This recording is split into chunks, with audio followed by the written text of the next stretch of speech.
Not So Fast Big Fella by rwrushing at 133 BPM. Well, not so fast, big fella, say not so fast. I'm running out of time and I'm running out of gas. Yeah, I saw you at that bar. I was slinging that guitar. You set them shops up for that girl and didn't get far. Now you're chasing me down, cause that girl's right by my side. Not so fast, big fella, she just wants a little ride. So not so fast, big fella, say not so fast. You tailgating me like some jackass. So not so fast, big fella, say not so fast. Go! Solo, solo, solo. Yeah, you saw that baby doll, she was shaking her ass. But not so fast, big fella, say not so fast. Just go on back off, done leave us alone. Not so fast, big fella, just go on home. Drum solo, haha, good. Bongo solo. How about a bongo solo? Now it's later that night, sitting smoking my J. That baby doll up in my place, just getting in my way. Now here you come, up with your shotgun, banging on my goddamn door. Wanna have some fun? I say, not so fast, big fella, say, not so fast.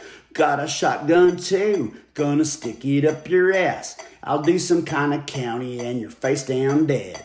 And once I get out, gonna piss right on your head. So go stumble off, bang on some other door. Not so fast, big fella, unless you wanna kiss the floor. I say, not so fast, big fella, say, not so fast. See you at the next show, and let's just smoke some grass. rwrushing, live out of South Austin, stone cold sober. Sadly, the story of this song is that not so fast, big fella was one of my crew a while back. He was he wasn't that tall. He wasn't even that big. He had long red hair. He looked like a kind of a short Viking, and his name was Ryan the Lion. I never did know his legal name.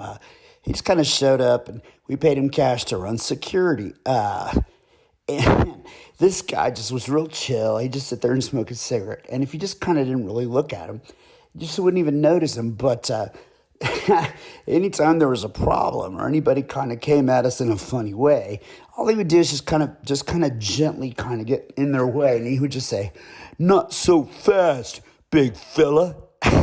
And they'd take one look at his face, and they would just turn around and run, and then go right back to smoking his cigarette.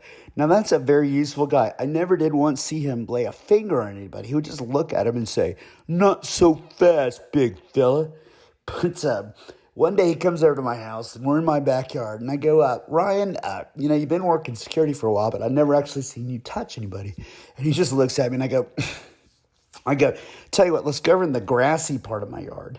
And I'm going to step to you, and then you say your line, not so fast, big fella. And then I'm actually going to put my hand on you, show me what you got. He goes, okay. So we go over in the grassy area. I step to him, and I put my hand on his chest. I mean, instantly, the next thing I know, I am face down on the ground with my arm twisted so far behind my back that I can almost feel the shoulder snapping. And then he has his foot is on my neck. My neck is twisted sideways, and I can hear the bones in I can hear my spine starting to snap. And he goes, not so fast, big fella. I don't know whatever happened. Last time I heard he was in county, but I need to give him a call. Anyway, that's the origin of that song. Ryan the Lion. Update. So I did the Travis County inmate search, and he is not in Travis County, Del Valley.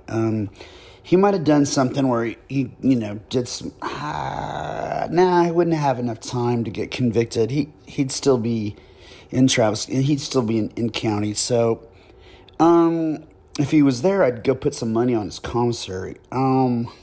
His phone is disconnected. I do have his email, so I emailed him. So hopefully we hear from Ryan, and we can all meet him someday. The cool thing about Ryan is that same day he was in my backyard. He's like, want to hear some of my music? I was like, yeah.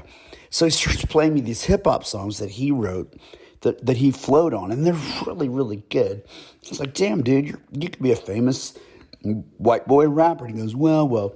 And then he goes, I also freestyle. I go, okay, show me what you got. He just starts freestyling, and I go, well, let me give you a word. Because freestyle guys, a lot of them just have their stuff memorized. And I go, let me give you a word, and you freestyle about that word. So he goes, okay.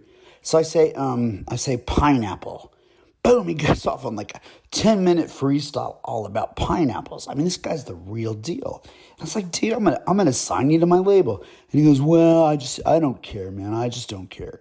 All he wants to do is just smoke that cigarette and work security. That just makes him happy. So, to Ryan the Lion, wherever you are, may the higher power look down upon you, and may the road rise with you, Ryan. And someday I'll see him again. Someday he's going to show up at my door and say, hey, got any work?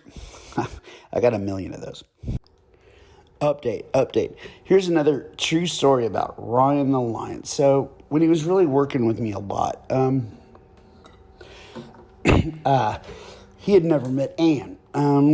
Old Ann. Now, like Swifty knows old Ann, and really not very many people know old Ann, but she's a real good friend of mine. She's 69 years old. She's seen it all, done it all, and she's a really good person to talk to about music or writing or anything like that. And she's also a badass writer.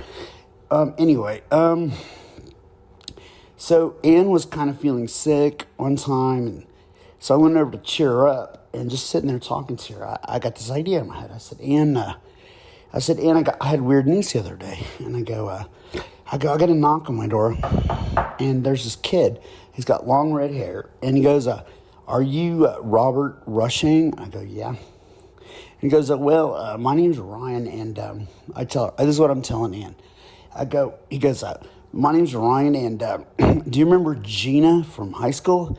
And I go, Gina. Oh, yeah, Gina, the cheerleader. And he goes, yeah, well, she's my mom. And apparently you and Gina had a thing back in high school. And then she got pregnant, and I am your son. and I've never had a son. And I said, oh, my God, this is what I'm telling you. I go, so I have a son, and I'm getting to know him. And this whole time, Ann's eyes are just getting wider and wider and wider. The whole point with is a prank.